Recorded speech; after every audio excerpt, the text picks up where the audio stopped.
Hey guys, welcome to this new video. Today it will be about the wall mount for the bike that you see in the background and about this accessory mount.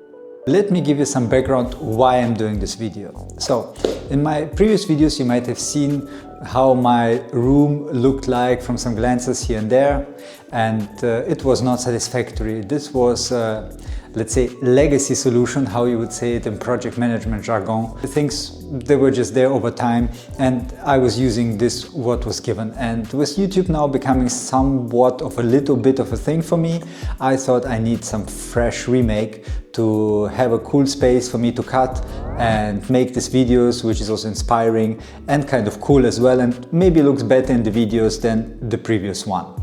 So stick around and let me guide you through the little transformation process, as well as these two gadget accessory pieces that I want to share with you in this video. So out goes everything old and in comes already the new stuff.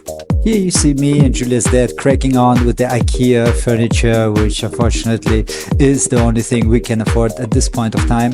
But this wall had to be filled up to the ceiling. And now you already see the bike rack coming in and the wall mount being put on the wall while we crack on with this accessory mount. And all these little finishing touches, the desk came back in, and now I'm trying to get the lighting strip on, as well as all these doors to this IKEA wardrobe, which was an achievement in itself. With the main things in place, it's now time to touch base on the two main things, the bike wall mount and the accessories mount. Both of these accessory pieces are from a little company from Germany which is called Parax. You've probably never heard of it before. I certainly never have heard of it before. Are fairly high quality, fabricated well, and I like the idea. There's two guys that also wanted the proper solution for themselves, at least is what their website says, and they made like a crowdfunding campaign and are making different kind of wall and accessory mounts for all kind of bikes and other bike accessories. I think you can check it out. I'll leave a link down in the description below. I'm not sponsored by them. I bought the stuff myself, so this is just a pure user review, but I do enjoy their stuff. It is a little bit costly for what it is, but it's nice. And I enjoy the wall mount a lot because it's just a little bit different from the other ones where it holds by the pedal or whatever. It's a little bit more neat with this little string that you wrap around the top tube. I find it cool also to touch because it's real wood and the real fabric. It's consistent of three pieces, which is one central mount here and two wall mounts that just hold the wheels. The cool thing about this rack is that you can actually have any kind of frame thickness or any kind of frame size to use this rack. There is this little cord which you can open and elongate a little bit, even more than in my case, because it's the length of this cord is determined ultimately by the width of your bars, because here I have just some centimeters left for the bar to touch the wall, and also of course by the geometry and the thickness of your frame. And you can elongate it some more, I would say even, I don't know, 6-7 centimeters without problems. My bars on this bike is 770 mils, so you figure 2 or 3 more centimeters is the max usually that you get, and even if your frame is super thick, it should still fit it. Now let's go to the wall mount for the tires. Well, this tire does fit quite okay into this mount. It's a 2.5 Scorpion tire. I would not suggest going over 2.5 with this rack. In the back I have the Mazda in 2.4 and it fits even better. So you should not have any big issues if you're running 2.4, 2.5 tires.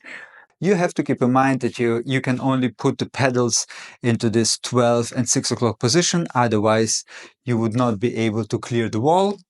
But I think this is something which is acceptable in this kind of wall mount, because previously the bike was standing on the floor and would take up much more room, and the vacuum robot could also not access this area. Now, even though if I have some, I don't know, mud or a little bit of dust and dirt still on the bike, I can still put it just on the wall and just let the vacuum robot run underneath it and just clear it all out. Obviously, I have already touched the wall when mounting this bike up into the stand, but it's minimal. I could almost instantly remove it, but this is something to consider, that you have to pick up the bike and leverage it into this rack. Yeah, so I think this lower height is also quite okay for me, because otherwise you would have to, you know, like stem it overhead or whatever, depending on the height that you want to do it, and it might be a little bit annoying. Now on this little rack, I love this rack, to be honest, as you might say, hey, it's just a piece of wood. And you might be right. I mean, in the end, it is just a piece of wood, as you can see here. But this is a clever solution where you have some plastic pieces, which you see here on the screen, which you can just stick to this piece of wood and move them up and down as they're sliding up and down, but they're firm enough, clipped on firm enough to not slide down just by themselves.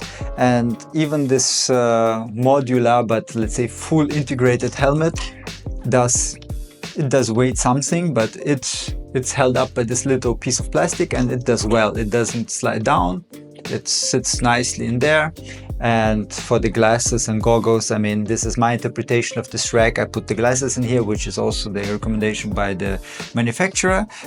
Here I have my tire pressure gauge, but here in the original instructions, there were some shoes hanging off here. There's some more plastic pieces to put your biking shoes down here, but I personally, for Enduro and my 510s, they're always pretty dirty and they don't look good, and also they stink, to be fair.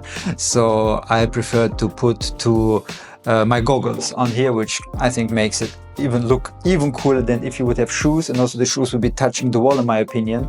And if you have a road bike, okay, this might be okay, but with my shoes the wall would be very dirty, which is not okay. I find overall this plastic appliances are manufactured fairly well, and this thing overall is an eye catcher. If you come into this room, you immediately notice this stuff, and together with my some lighting installation, as you can see here, it can give some cool effects, and also if you change the colors.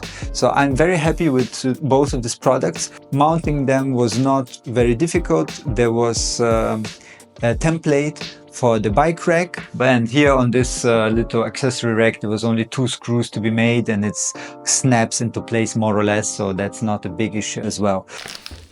To complete all this room, there was one more element which I wanted to implement. As I also enjoy surfing as much as I enjoy biking, I have to somehow place my surfboard inside this room. And there's this RIPCLIP. Cheers to those guys. They have designed a very small and simple way to hang the surfboard down by its string for the leash. And this is an ingenious way to save space and create a cool atmosphere.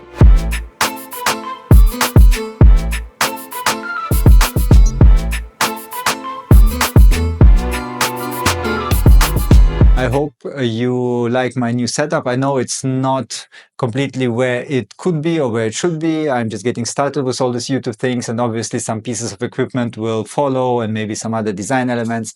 But for now, I will be editing in this space and I enjoy it very much. Thank you for watching. If you have enjoyed this little clip, hit the like button. If you want to see more reviews, more riding videos from myself, hit the subscribe button, and let me know in the comments below if you have some ideas maybe for me decorating this room or changing some stuff, or maybe for some filming or producing gear. I'm always very, very grateful for tips of any kind, and I'll catch you in the next one. Peace.